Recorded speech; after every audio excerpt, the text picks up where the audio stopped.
Yiboneh, Yiboneh Hamikdash, Yitzion, Yitzion, Yitzion Temane. Yiboneh, Yiboneh, Yiboneh Hamikdash, Yitzion, Yitzion, Yitzion Temane. Neshama shir chadash. Shalom Aleichem, everybody. Welcome back to the Yiboneh Beit Midrash within the Eretz Chemda Beit Midrash. A warm welcome. We want to welcome everybody. A warm welcome to everybody back to Torah. We are in Parashat Teitzei. For those who are unfamiliar, we use the Yakar as the basis for our discussion, and you will find down below the original Hebrew sheets. You won't get a color copy. It's kind of short, but it's black and white. I suggest you click on it. You can print it out. Whatever you do, try to use the original Hebrew. This way you'll gain some understanding not only of Hebrew, you'll gain Hebrew skills, but I think you'll be able to follow this year much more. Another thing is we are approaching Rosh Hashanah, the holidays, Yom Kippur and Sukkot, and we distribute charity to at least 30 families. The list has grown because of the war, so there's a link below. We encourage you to give. What else do I want to say? That we deal with fundamentals, absolute fundamentals, things that you need to know about Judaism, about life. And we're going to begin with chapter 23, verse 22 in Deuteronomy. I kind of want to read 22 and 23, but I think we'll wait to read 23. Let's start with chapter 23, verse 22, and I'll point out several of the issues within the verse itself. When you make a vow to the Lord your God, you shall not delay in paying it. Those three words, lo te'acher lishalmo. Do not delay in paying it. It's very important. So you made a vow, you're going to bring an offering to the temple, and as you'll see, the truth is it's any vows. Maybe you made a vow, an oath to give charity or to do a certain mitzvah. Okay, that's why you'll notice the Jews walk around and say bli neder all the time. They don't want to be stuck in taking a vow. In fact, we discussed this idea in the past, that taking a vow is actually not a good thing. And it's not just because you may or may not fulfill it, which is, dangerous enough to make a vow and then not fulfill it. But we said there's a certain arrogance involved, right? It's like you're building a bama. It's as if you're building an altar to yourself. And then if you fulfill the vow, Chazal tell us, it's as if you sacrificed on it, which would be forbidden because you're not allowed to sacrifice on a Jew, cannot sacrifice on anything other than within the temple compound itself. So we have some issues here. Number one, you make a vow, don't delay in paying it, which is very interesting because you shouldn't take a vow to begin with, but if you did, don't delay. And then it says, for the Lord your God will demand it of you. What does that mean? Ki darosh yidrashenu Hashem Elokecha mi'imach. What does it mean to daresh, to desire? To almost, we're going to say he's going to take it from you. Hashem will take it from you. And then the last part of the verse, and it will be counted for you as a sin. V'hoya b'choch chet. So it will be within you a sin. Let's start with the idea that it's very cryptic. There's a pashut level. Obviously, if you do make a vow, don't delay in paying it. God will somehow seek it out. And it still says, nevertheless, it will be counted for you as a sin. It will be within you a sin. Very interesting verse. The truth is that I want to give a little background to some of these ideas. If one did make a vow, they're going to bring a certain korban to the temple. So look in source number 2, Deuteronomy 16:16. So there are 3 times a year that we go up to the temple. Okay, 3 times a year, every one of your males shall appear before the Lord your God in the place he will choose. We know that place is the Temple Mount. And when the 3 festivals are mentioned, but there's an order. The festival of Matzot, which is Pesach, the festival of Shavuot, weeks, which is Shavuot, and the festival of Sukkot, Hag Sukkot, And then it says, and you shall not appear before the Lord empty-handed, which in Pashup Shot we have a special, it's called an appearance offering, Olot Riyah, a burnt offering just for showing up, So it's very important to know that. On the other hand, if you do make a vow, what does it mean in halacha, do not delay? You think the day you made the vow, you have to finish it, you have to fulfill it before sunset? No, not always.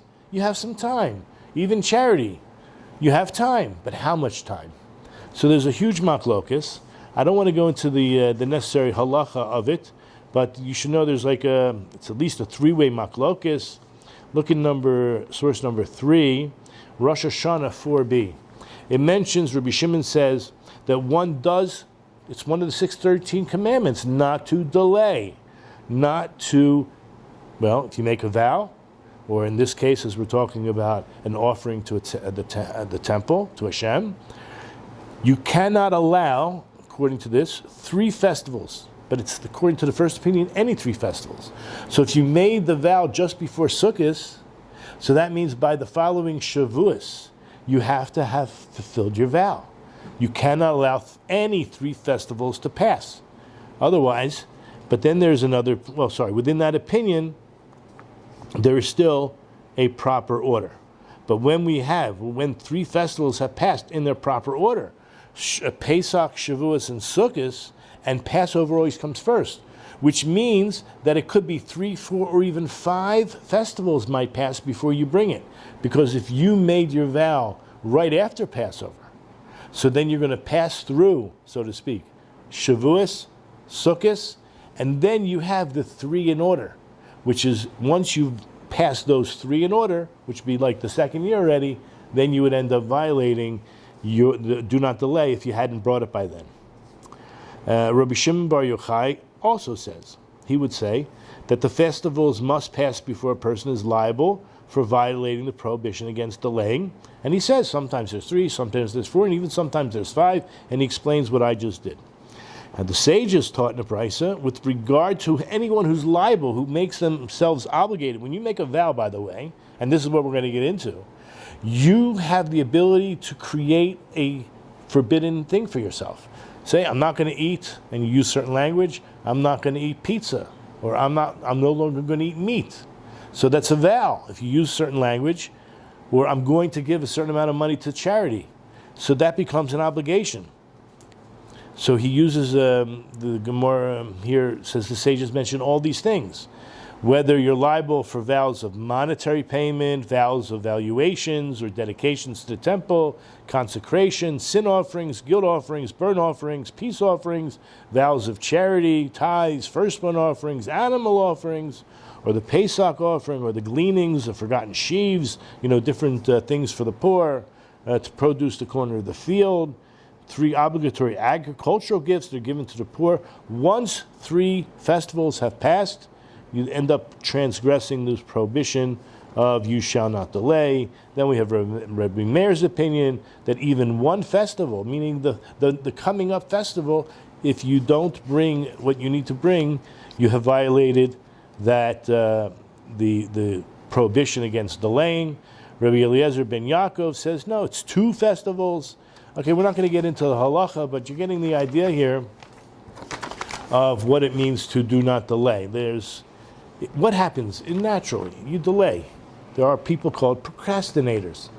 Sometimes that is a good motivation for some people because they really work under pressure.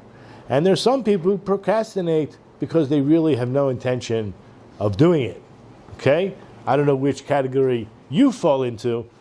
When I procrastinate, it's usually because I'm more motivated under pressure. Okay, so let's start with the Yakar. The Yakar says like this: Lefi sheyitzru shel adam tokfu bedavar hanidur dafka. It's very interesting because the Jews have 613 commandments. The non-Jews have 7 basic principles.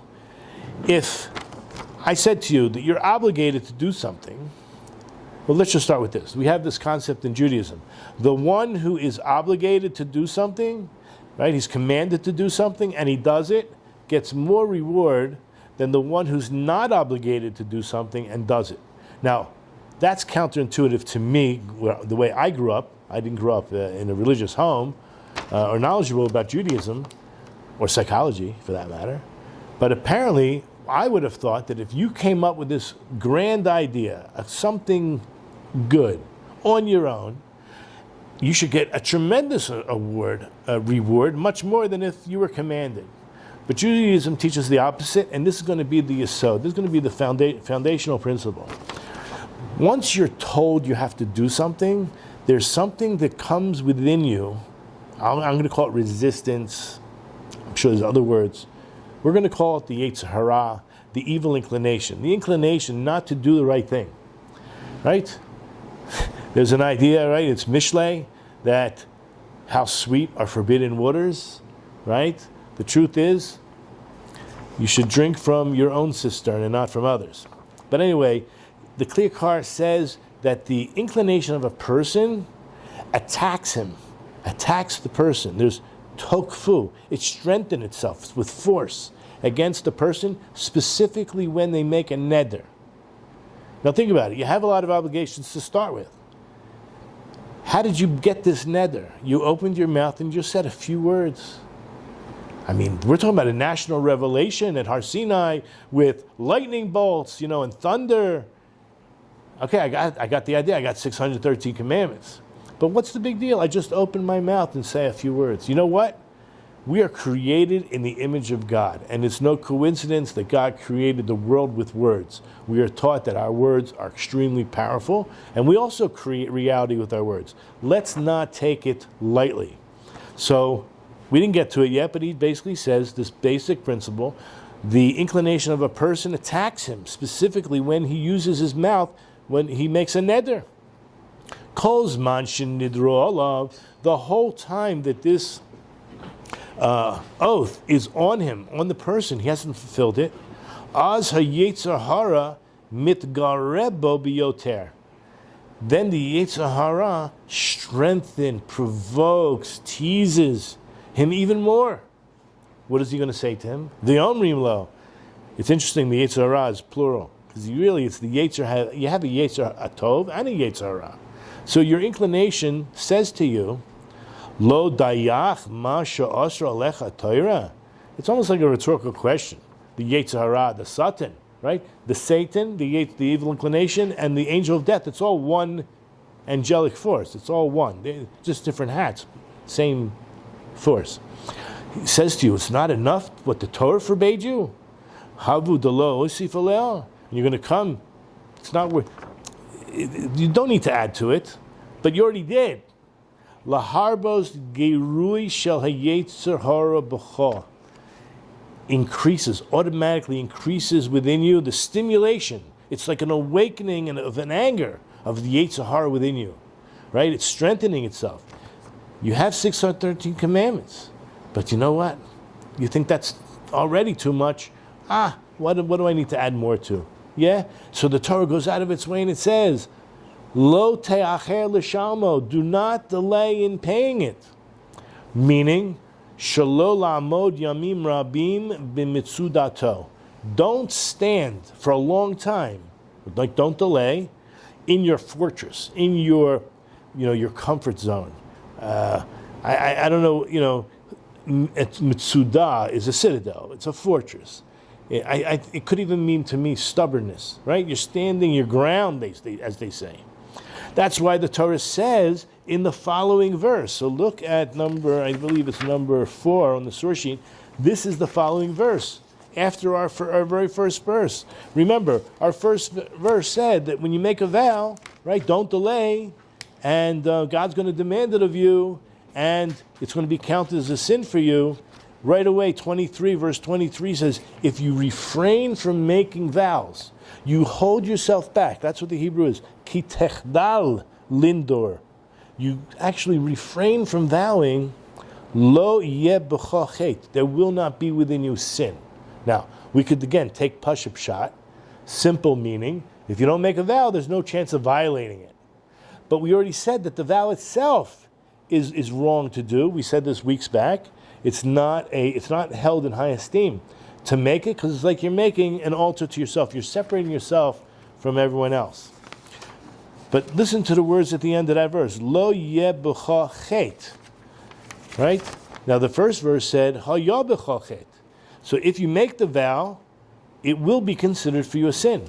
And if you refrain from vowing, it won't be considered for you a sin. So it almost really has nothing to do with whether you fulfill it or not. Just the idea of making a vow is problematic. So the Yakar ends with this idea, Hainu hayetzer hara hamachaticha. It's actually the yetzer hara, which is, it's going to cause you to sin. It's something, as we will soon see, bicha. It's in you. It's something within you that's going to cause you to sin. Aval im te'acher l'shalmo, the next verse says, but if you delay, you actually delay in payment, what is God going to do? Az dorosh yidrashenu Hashem imach. Hashem is going to demand it of you. He's actually going to somehow, what does it mean to demand it of you? You owe him. You made a vow, and Hashem is going to make sure that it's taken from you. Listen to this. V'chol ma shekadosh baruch hu doresh mimcha. All that Hashem demands of you, when He does demand you, hayetzer hara masitcha shelo tidaresh lo. It's the yetzer hara that's going to entice you. Look at the word mesis. Mesis, we translate it as missionary, like a missionary.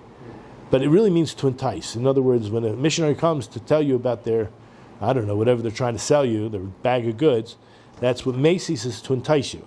So the yetzer hara is enticing you, not to make the payment. It wants to delay the payment. Therefore, haya b'chachet, there will be within you this sin. Just the fact that yetzer hara is there, whether you listen to him or not, we're going to find out how not to listen to him. Right?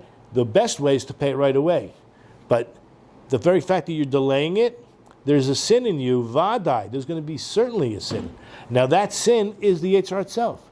Kizeh hayetzer hara. The sin actually is the yetzer hara, is this evil inclination. Yimtza makom lihit garot b'chol lomar. Where the yetzer hara is found within you, it finds a place to lihit garot, to provoke, to strengthen itself against you. And what does it say to you? We all have voices in our head.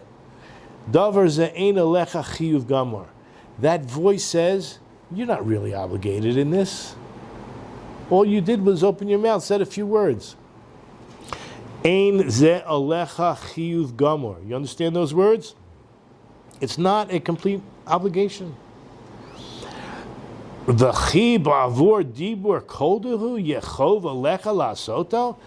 yetzer hara saying to you? We all have a yetzer hara. It's saying on account of a few words, you have this liability, you have this obligation to fulfill. Wait to see what happens. There's a progressive, right? The yetzer hara is the progressive one. Okay? The Satan is progressive. It starts to say, really? After you already had this conversation with him where he's trying to convince you, you don't have to do anything, then he's going to come to entice you even more and push you off from doing other mitzvahs. Remember, there's 613 mitzvahs. You can this is really equal to all of them because you made it through your mouth that you're obligated to do something. And then you're taking your own voice, your own words, the image of God, and dismissing it. You know what you're going to do? You're going to end up, he's going to convince you that other mitzvahs that you already are obligated in, you don't have to do either. Umasha Amar, because of the very fact it says, V'haya b'cha chet, that will, right in verse 22, there will be within you a sin. Doima l'masha amruchal, it's very similar. Wait till you hear this. I would say drum roll, please. Guys, you're making tzitzis. Don't stop. Don't let go. It says in Gemara Shabbos, but it brings down the verse in Psalms 81:10. No strange God shall be within you. See, the same words in Hebrew. Lo yeh b'cha el zar. There shall not be within you a strange God. You know who the strange God is? The yetzer hara. Okay? We'll call it a power. Strange power. It's a power. It's not a God, but There shall be no strange god within you, and neither shall you prostrate yourself to a foreign god. It's almost the second step. By listening to Yetzer Hara in the beginning, by allowing that strange god, that strange power to be within you, you will end up, if you give into it, you'll end up prostrating yourself to a strange god, because he will convince you, just like you don't have to do the vow, it's meaningless, your words are just a few words, how powerful can that be? You'll end up, it's like a trajectory, there's a progression here, that you're going to end up prostrating yourself to a foreign god. And that's what the Gemara actually says in Shabbos 105b, it's number 5 on the source sheet. Now, it's very important to hear this. Many people do not know the laws of Shabbat. I'm not saying that I know every law. Believe me, there are many laws, and you have to constantly review. But there is an idea that we call them Melechet Machshavas, called constructive, and deep thought goes into creating something. What about destruction? When you do something destructive, on its own, it should be permissible, meaning you're not obligated it's not a sin. But guess what? There are going to be times where there are, obviously, when it's okay. Let me give some background. Building a wall is a malacha. Sewing is a malacha. Okay, cleaning is a malacha. If you broke down the wall, or if you tore apart at the seams, or if you, what was the third thing I gave over? Made something dirty instead of something clean. So these are things that are destructive. But if you're doing it in order for a constructive purpose, then it would fit the same category on a Torah level. So if I knock down a wall or dig a pit in order to build, that would be forbidden on a Torah level. Or if I tore apart at the seams in order to sew, then I would be obligated on the tearing as if it was sewing. And so too, let's say, for example, I used red wine to clean something. Obviously, white wine can make something clean. But let's say I have something red and it got something dark on it. So if I pour red wine on it, even though it's becoming dirty, but it's doing something constructive because it's hiding the dark spot. So the idea is that let's just read the Gemara. It's number 5 in the source sheet, Shabbos 105b. Say you heard Rabbi Yehuda rules that one is liable for performing a labor not needed for its own sake in the case of a constructive act. So when you're doing something constructive, but that the end goal really wasn't what you wanted, perhaps it's not a problem. I'm sorry, according to Rabbi Yehuda, one is liable. And this is actually the way the Rambam is going to hold. But did you hear him? They want to know, what about if one is liable in a case of a destructive act? So Rav Avin says this case, where one rends his garment in anger, can also be constructive. Now, we're not talking about where you're trying to pull it apart so you can sew it together. What are you doing? You're angry. When you rend your garment out of anger, it can be constructive. Why? Because in doing so, he assuages his anger. In other words, he's appeasing his anger. His anger, you ever hear that expression? I don't know, someone bangs the table so hard or breaks something, he says, I really needed that. I feel so good after I did that. Or God forbid, someone hits somebody. We're going to see that also. Okay, so what happens? There actually is a constructive, or could be, something constructive out of doing something destructive. So here it says, rendering his garment calms him. He derives benefit from the act of rending and is consequently a constructive act.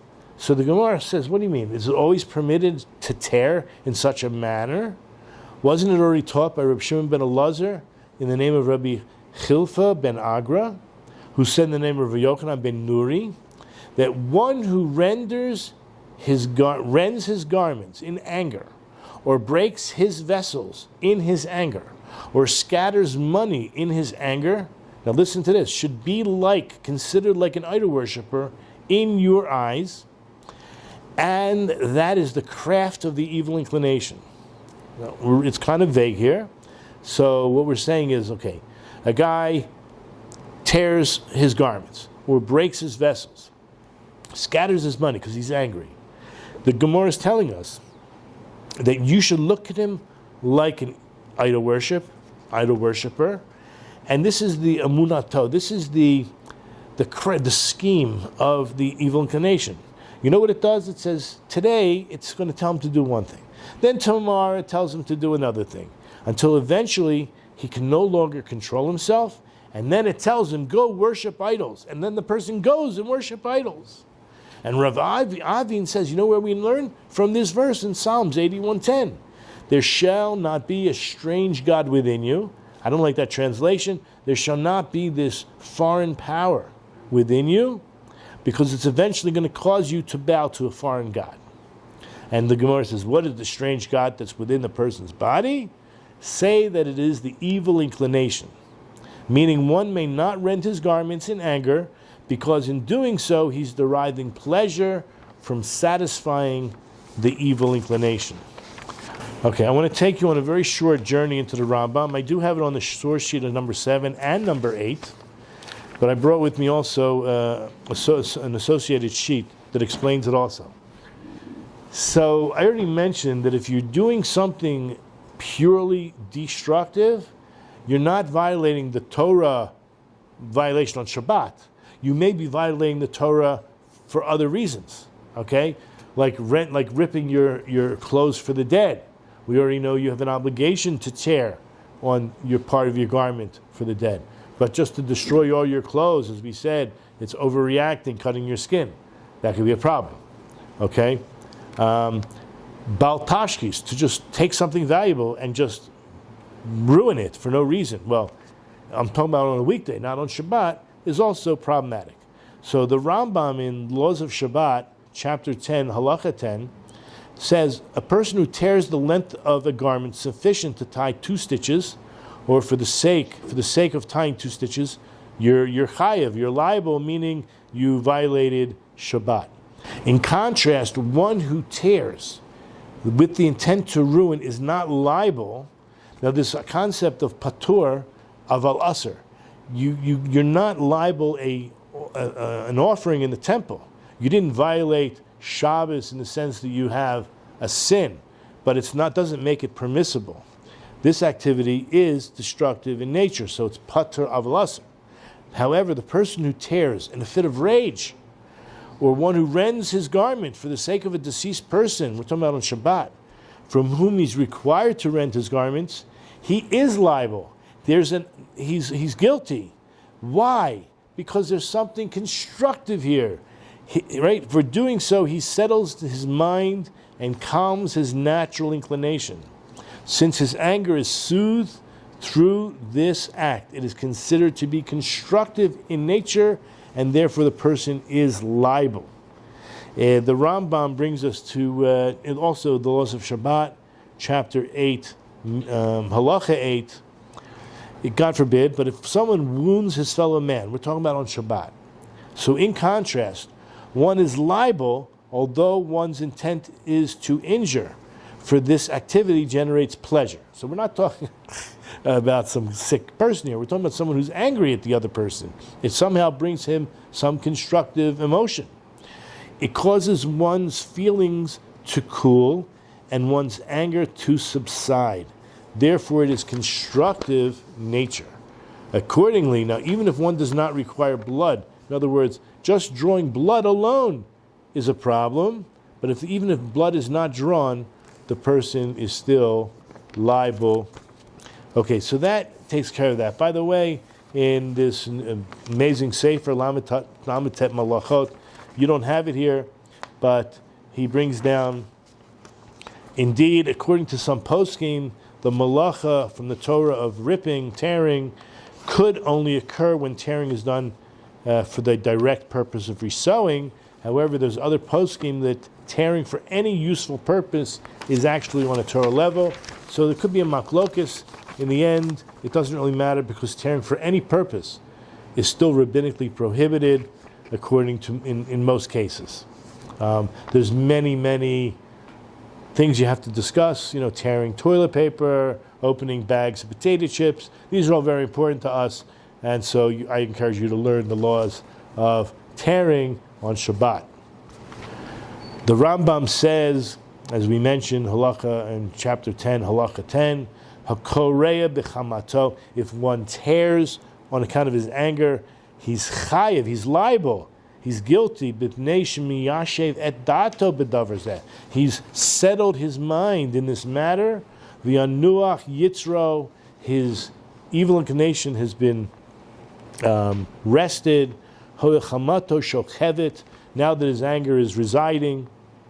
B'davar zeh k'metakein, it's as if he's making something constructive, as if he's fixing something, and he's chayiv. Let's finish off the Yakar, and I want to get to the Ben Yehoyada, which is absolutely fascinating. Although there are some interesting things on the Gemara on that piece. Maybe I should read that now just to satisfy myself here. So going back to the Gemara in Shabbos 105b, I just want to mention two comments where it had said that, the Yetzer Hara is going to say to you today to do something, and then tomorrow to do something else. And in the end, you're going to end up worshiping idols. You're going to go and do it. So the comment down below says, "L'chein chayev l'ga'or b'yitzro u'likvosh ta'avato ad sheyagvir nafsho hamaskelet al nafsho hamitaveh." One is obligated to fight his inclination and to overcome and conquer his desires until his nafsho hamaskelet, we're going to call like the spiritual intellect, or the intellect that we have, as opposed to the nafsho mitaveh, which is more like the emotional and desires of our soul. So what we're obligated to do is to fight and overcome our lower self, which, we're supposed to strengthen our higher self, our spiritual intellect should overcome the emotional and desirous part of ourselves. And then it's very interesting. V'tiyah nefesh hamitaveh tachas nefesh hamaskelet. So what's going to end up being is that your lower self should be underneath the nefesh hamitaveh, this soul that's full of physical pleasures and desires, needs to be under the control of, under the nefesh hamaskelet, this intellectual part of ours, the spiritual intellect. By the way, just to keep this in mind, the word seichel, according to the Rambam, is intellect. According to the Rabbi of the Yakar, who is the Maharal, seichel is spirit. So that's why I try to put them together. It's a spiritual intellect, hamaskelet, the nafsho hamaskelet versus the nafsho mitaveh. And then he ends by saying, what's going to be like? Keshifcha tachas giburta le'olam va'ed. What's going to be, once you conquer, once you overcome, then listen to this. Then it's like a shifcha, like a handmaiden, like a mamish, like a slave, underneath the mistress of the house, the woman of the house, forever. That's ultimately the level we want to get to. So then after we read the verse in Psalms 81:10, that there shouldn't be within you this foreign power, because you're going to end up, and don't bow down to this foreign power, foreign God actually. So the comment in the Gemara mentions all these opinions. That's according to Rashi, so to Rabbi Hananel, the Das of the Ravid, and the Meiri,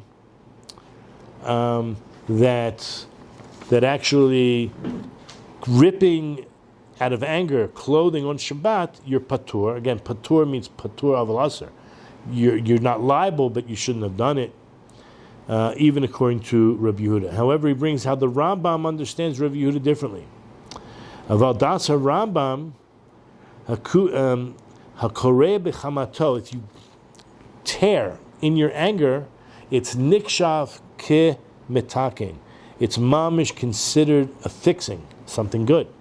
Meshum she'oisei nachas ruach leyitzra, because you are calming down, you are giving your Yetzer Hara some pleasure. And according to Rabbi Yehuda, this is the way the Rambam understands, the person's chayiv on a malacha she'ein tzrika legufa, and afkan chayiv. Okay, I want to now just go to finish the Yakar with you. So after we read the Gemara in 105b and Psalms 81:10, the Yakar says, quoting the Gemara, Zeh Yetzer Hara. This strange God within you, this strange power within you is the Yetzer Hara. And there's a commandment, Lo Yeh B'cha. There shouldn't be within you. Do not provoke the Yetzer Hara. Hainu Shalo Tigara Oto B'nafshecha. So don't take the vows. By taking a vow, you're automatically bringing to the arena. You're setting it all up for the great fight. For hopefully a 2-second knockout, but it's usually not like that. The last 3 lines, Davar Acher, She'im Te'acher L'Shalmo, that if you delay in payment, Ki Gira Beinecha L'Chaser Mimonecha. Think about it. I think everybody, look, we're all Jews. Okay. A loss of money is a negative thing. In all of our eyes. Yira beinecha, it's certainly a bad thing to have a loss of your money. But guess what? You should know. Why are you delaying? I made a vow to bring a certain offering to the temple. Well, guess what? A sheep, maybe in its first year, costs 400 shekel, maybe 800 shekel, depends if you buy wholesale or retail. But okay, so you know you don't want to spend that right now. It's better in your pocket for a little bit longer. Guess what? Hashem, you should know, Hashem will demand it of you. He's going to search for it. Mimakom acher. He'll find it. There's nothing that's beyond him. He'll take it from somewhere else. And you will end up losing that same amount of money that you would have used to buy whatever you made a vow for. And there will be within you. You hear the words, Hoya B'cha. It will be within you some kind of impression. A Roshem is an impression of sin. The Gam HaMamon Lo Tarviach. Even the money that you held in your pocket, you're not going to benefit from that. Whatever whatever investments you put it in. V'tafsidu mimakam acher. But you're going to end up losing it from somewhere else. I want to take you on a short journey through the Ben Yehoyada, the Ben Ishchai, the great Rav from Baghdad, a Jewish town, Baghdad. Hamikara Begodav. This is based on the Gemara. Someone who rips apart his garments. If you noticed, see, we only said it in English, but basically the Hebrew says like this. If one is Hamikara Begodav Bechamato. The word Begodav is his garments. A mishaber kelav, or he breaks his vessels. A mefazer meotav, or spreads his money. So all that is plural, it's true, but it's possessive. So the Ben Yodah right away points out that the Gemara is using possessive formulation to express the ownership. The nakat begadav kelav motav, aloamar begadim kelim meot, which could belong to anybody. The truth is, it doesn't matter who it belongs to. You're still chayev. So why use the possessive? So there's something very significant here, guys. Nira libasiyata deshmaya remez. This is a hint. It's a hint. The fact that it's possessive belongs to him. Lefidarko. Kol hadvarim haruchanaim gam kem asher elu asher yit yachasu la'adam ubigadav hein bigdei haneshama. According to the Ben Yehoyada, with his humility, with the help of God, he says, I can explain this as a hint. Anything to do with the spirituality, okay, ruchanim, that is something that relates to the person and his garments, which means the garments of the soul. What are the garments of the soul? The mitzvahs that I do, the Torah that I do. So my soul is a spiritual thing. Of course, it doesn't need physical garments. It has spiritual garments. We've discussed this idea before, that the mitzvahs are the garments of the soul. She'ein lecha neshama, she'ein la malbush ruchani. A soul only has spiritual clothes. And I'll just mention what he says. He says that this is called chashmal. Chashmal is not what we know today. Maybe it is. It's angelic forces that are fiery, Today in modern Hebrew it means electricity, but these are fiery angelic forces that we do mention in bracha, the Sefer Kavanos, a Kabbalistic Sefer, on the bracha, where we say every morning, who dresses the naked. We are the naked ones.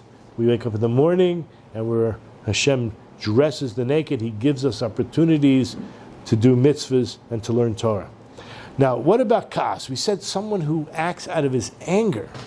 The anger causes the kriyat lebeged nishmato. It causes a tear. A tear is you're destroying your Torah and mitzvahs. You're destroying the clothing of the neshama. And when you break the vessels, also, what are the vessels? The kelav. They're the tzinoro tashefa shalo shemashbirim bekashalo. These are how do I explain? These are like channels, pipes that flow down blessing to you. Okay? And you're breaking those vessels. You're causing the blessing to cease. The liquid, we call it mazel. Mazel actually means to flow, by the way.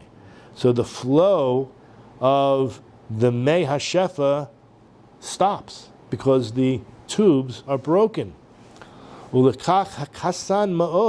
Therefore, someone who is extremely angry, what ends up happening is the person's going to lack. Now, mazono usually means, we'll just say nourishment. So nourishment can mean food.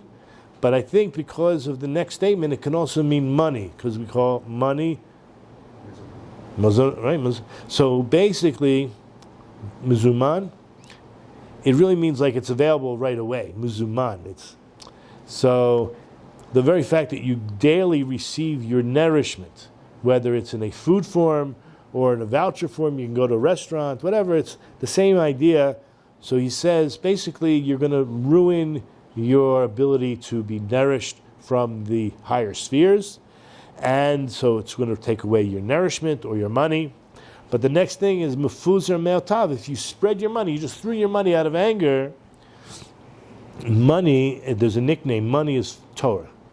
Yeah, you've got to be Jewish to understand that. But elu divrei Torah shalom mechunim b'shem ma'ot. The words of Torah has a nickname. It's like called money. Right? We say that the words of Torah are even more valuable than gold. So it's not exactly money, but it's like money. 2 lines down, it says, "Hakoas goyim liatzmo shekecha." God forbid, the anger causes one to forget his Torah. Okay, so you see what anger can do. And he says, "Inyan puzer me'otav shekecha." Fine. And what's happening? The Yomru. What did the Gemara say? That Yehei beinecha ki'ilu oivdei avodah zarah. That in your eyes, it's as if, it's mamish as if the person worshipped idols. The last piece in the Ben Yehoyada quotes from the Gemara, Amr Rabbi Abin Mikra. Rabbi Abin said in the Gemara, right? What's this verse in Psalms 81:10? Lo yeh b'cha el zar. I mentioned those lo yeh b'cha, you'll see yeh b'cha or lo yeh b'cha in verse 22 and 23. Over here, you shouldn't have this foreign power within you. And it ends, right? Neither should you prostrate yourself to a foreign god.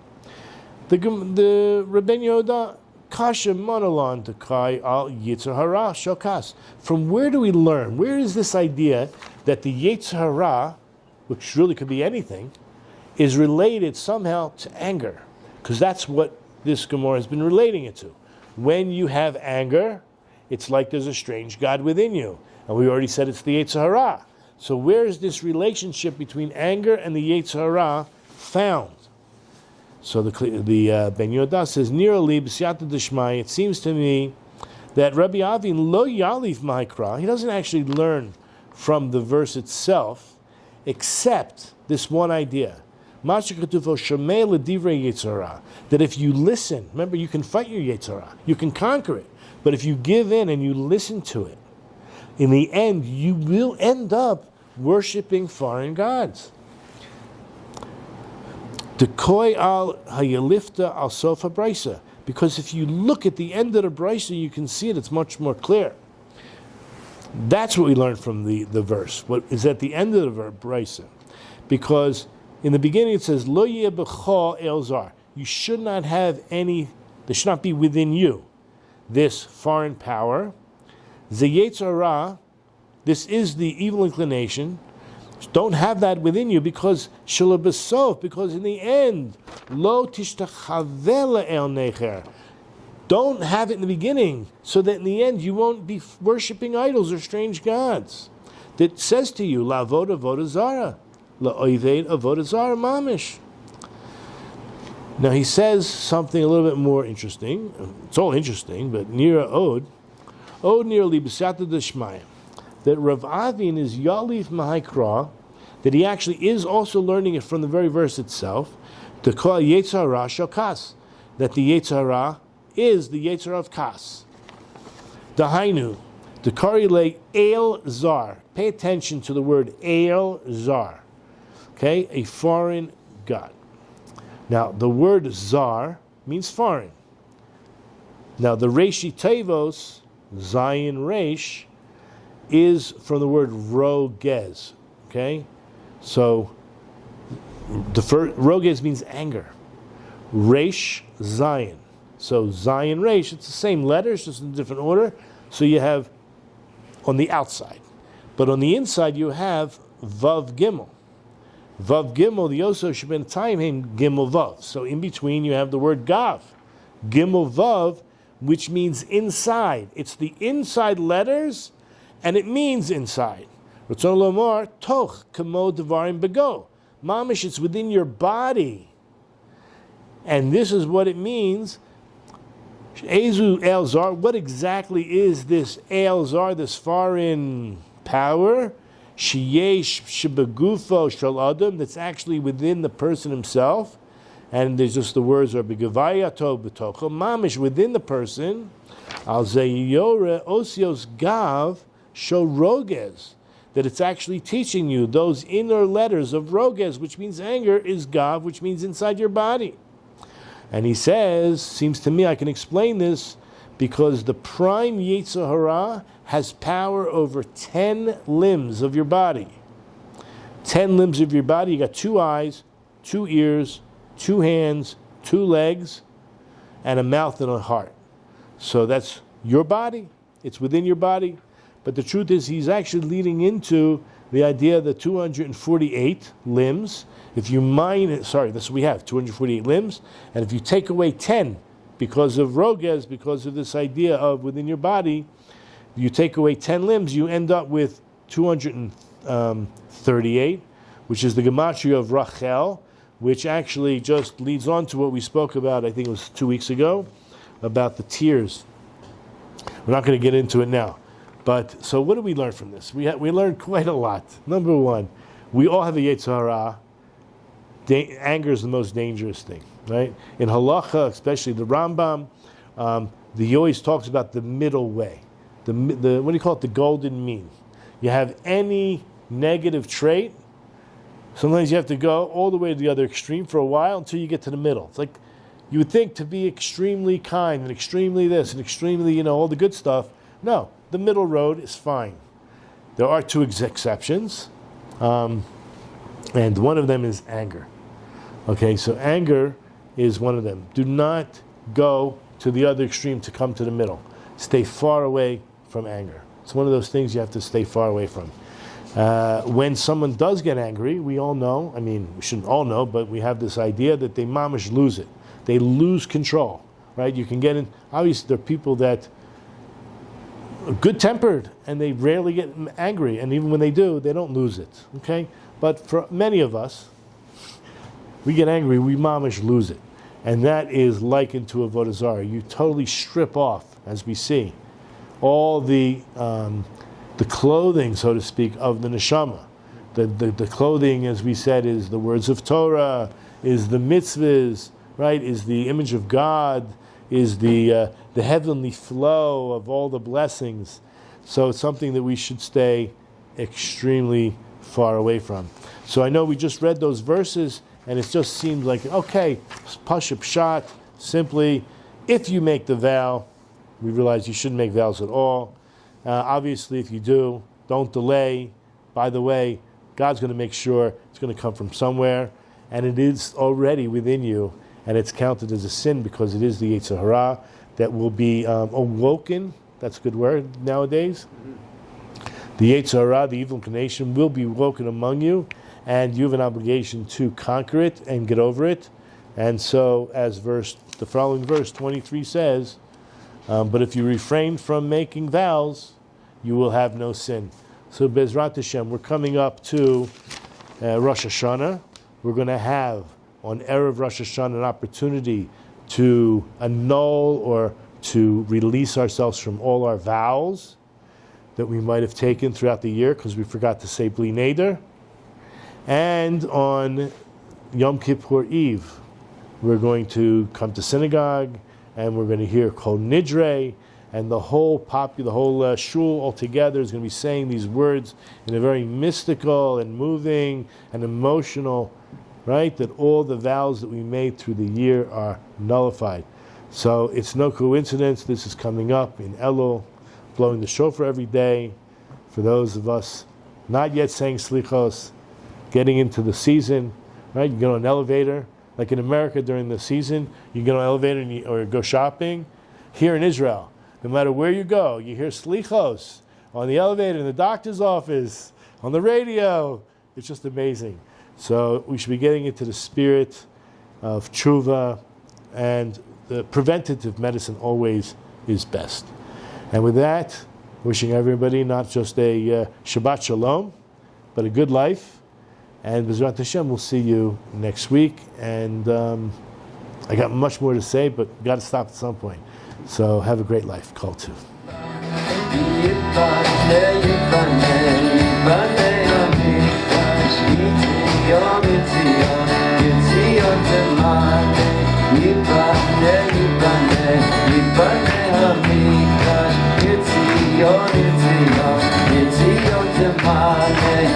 יש שם שיר חדש